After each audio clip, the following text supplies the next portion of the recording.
Hello hello, eh ben c'est Gwen pour une nouvelle vidéo sur la thématique faire évoluer son mode de vie.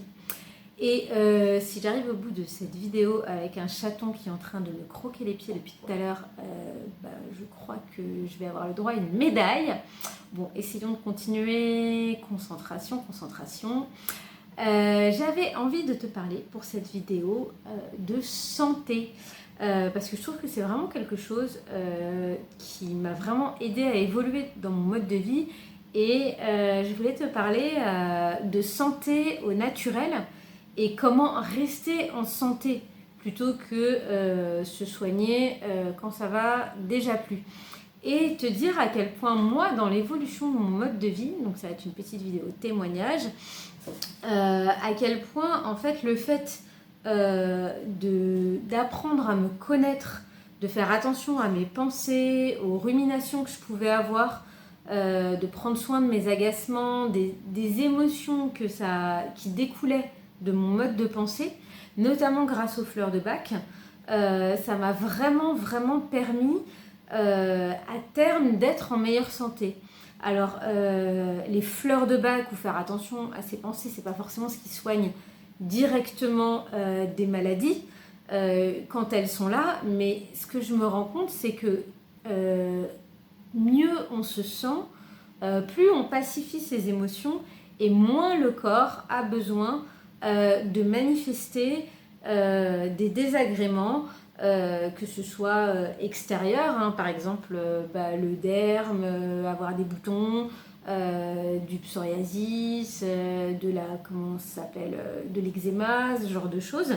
Moi, je faisais une forme d'eczéma qui s'appelle la déshydrose. J'avais carrément des bulles sous les pieds et sur la paume de mes mains et qui pelaient après. Et genre, j'avais les doigts qui partaient en lambeaux quand j'étais jeune. Et c'est vrai que, par exemple, j'ai eu des grosses crises à des périodes d'agacement ou à des périodes de rupture amoureuse, enfin des trucs un peu difficiles. Mais c'était quelque chose qui était latent et j'avais souvent des bulles sur les mains, sur les pieds. Et c'est quelque chose qui a quasiment complètement disparu du jour où j'ai fait beaucoup plus attention à mes émotions et où j'ai fait en sorte de les pacifier le plus rapidement possible. Et vraiment en cherchant à penser différemment, hein. Le travail vient d'abord de soi et en aidant avec les fleurs de Bach. Mais pour pouvoir prendre les bonnes fleurs de Bach, il fallait bien entendu que j'essaye de discerner un peu ce qui se passait à l'intérieur et d'être en mesure de savoir laquelle il faudrait que je prenne, hein. Il y en a quand même 38 sur des états émotionnels différents. Il y en a 8 différentes pour la tristesse, il y en a 5 différentes pour la peur, il y en a pour l'incertitude, pour l'ingérence. Et ça, oh, à quel point je ne me rendais pas compte, parce que j'étais quelqu'un de bien, que je savais tout, mieux que tout le monde, à quel point, en fait, ça me faisait déployer une énergie de dingue d'essayer de savoir pour d'autres personnes que moi-même. Et en fait, tout ça, ça ressortait dans mon corps. Donc je disais par des problèmes cutanés, mais également par des sinusites qui étaient vraiment très liées chez moi à la colère et notamment à la culpabilité, donc colère retournée contre moi-même.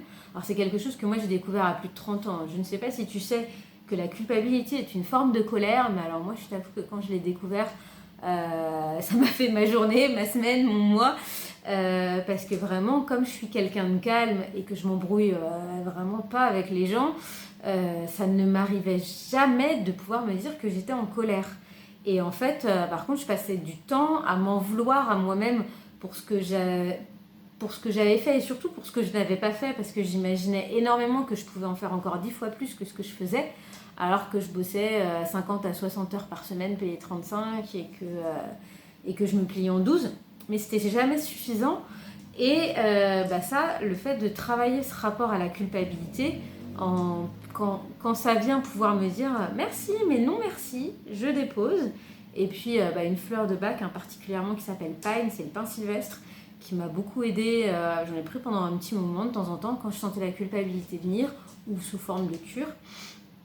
Voilà, après il y a plein d'autres outils, hein. Moi je parle vraiment des fleurs de bac parce que je connais bien, mais en tout cas il se trouve que les sinusites se sont énormément atténuées, les problèmes cutanés aussi, les maux de tête notamment, le fait d'être beaucoup moins dans le doute, de me respecter, d'essayer au maximum d'être en harmonie avec moi-même quand je faisais un choix, d'arrêter de me sacrifier en me disant bon bah de toute façon c'est pas ça qui me plaît mais ça peut pas être autrement, ou si là je dis quelque chose, ou si je fais différemment, ça va nuire à d'autres personnes que moi. Donc je me disais que c'était plus important les autres que moi-même. Et je me rends compte, à l'époque je me rendais pas forcément compte, hein. Il va se taire ce chat qui joue par terre et qui me fait des clics-clics dans les oreilles. Bon, bref, c'est pas grave. Zénitude et concentration. Et tout ça pour dire quoi?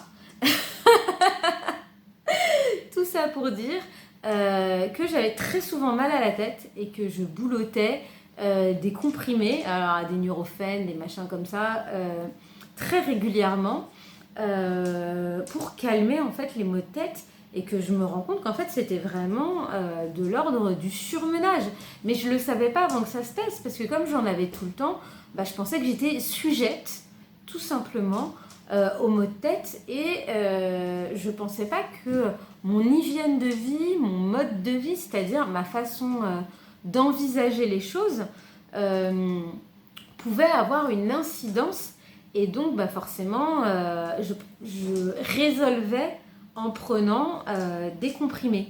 Je dis pas du tout qu'il faut pas le faire, et si la migraine est là et qu'on en souffre énormément, à un moment donné, un comprimé, ça soulage, et c'est important de pouvoir être soulagé. Par contre, si je fais cette vidéo, c'est pour pouvoir questionner, interpeller sur le fait de qu'est-ce que je peux faire en amont, et est-ce que je suis au courant que ces maux qui se déclenchent sont des signaux en fait pour me prévenir que y a des moments où je suis dissociée, que je fais des choses qui vont vraiment tellement à l'encontre de moi, soit parce que je me juge, parce que je me trouve moche, ou que je trouve que j'en fais pas assez, ou enfin voilà, que je me culpabilise, ou que je génère de la honte, et que ce genre de choses, ça va tellement à l'envers de moi-même, parce que je suis juste normalement moi, et que c'est censé être suffisant. L'idée c'est pas de se dire tous les jours devant la glace ouais t'es super beau, t'es super belle, t'es génial, t'es mieux que les autres. L'idée c'est pas d'être au-dessus ou de se dire qu'on est merveilleux, c'est juste de se dire que on est comme tout le monde, et que c'est déjà amplement suffisant, qu'on fait de son mieux et qu'on fera de son mieux jour après jour. Et du coup ça pose du calme, et que ce calme que ça pose en fait, ça évite des pensées qui sont lourdes, qui sont parasites, et qui nous mettent à l'extérieur de nous-mêmes, comme si on regardait qui on est, et qu'on regardait de l'extérieur la vie qu'on mène et le comportement qu'on a, au lieu d'être à travers ses yeux soi-même, ou juste de prendre un peu de hauteur, et mais au moins d'être avec soi, dans l'alignement de soi, qu'on soit juste à travers ses yeux, ou juste avec un peu de hauteur, à se dire je suis moi, mais je suis pas complètement identifiée à tout ce que je souffre, à tout ce que je vis. Enfin là je vois que je vais loin, mais j'irai encore plus loin dans une vidéo, mais voilà, tout à l'heure je lisais une phrase géniale qui disait pour pouvoir parcourir du chemin, c'est-à-dire qu'il y a forcément une notion de distance. Si on est collé à ses défauts, à ses problèmes, si on est amalgamé d'une certaine manière, il n'y a pas la distance nécessaire, et donc on ne peut pas parcourir de chemin. Je ne vais pas développer, mais je trouve que c'est une pensée hyper passionnante et hyper intéressante. Et donc en tout cas, moi le chemin que j'ai fait, et que je voulais t'inviter à faire par cette vidéo, c'est de se rendre compte à quel point être gentil avec soi, encore une fois, cette fameuse expression mettre du mou, c'est-à-dire en escalade, donner un peu plus de corde, ne pas être en tension, ça aide à pouvoir aller bien, et que ça va influer directement sur notre santé. Et notre petite santé du quotidien, c'est le début de la grande santé. Alors bien sûr, il paraît qu'il y a des gens qui ont des trucs pas possibles et qui arrivent à les guérir par eux-mêmes, par le simple pouvoir de la pensée. Fabuleux, génial, merveilleux, et comme tu t'en doutes, je suis la première à y croire.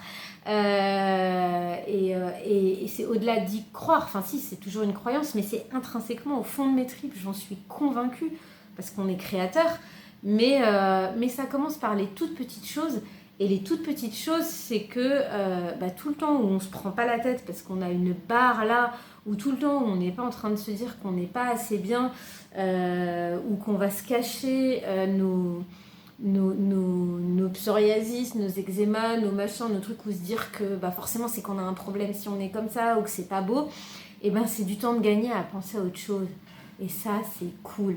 Alors, je te laisse avant que mon petit chat devienne complètement ouf. Je te le... je te le présente. Voilà, il s'appelle Ami. Il vient d'arriver chez moi il y a 48 heures et c'est un petit bonheur. Et puis, je te dis à très bientôt pour de nouvelles aventures et pour faire évoluer nos modes de vie. Ciao!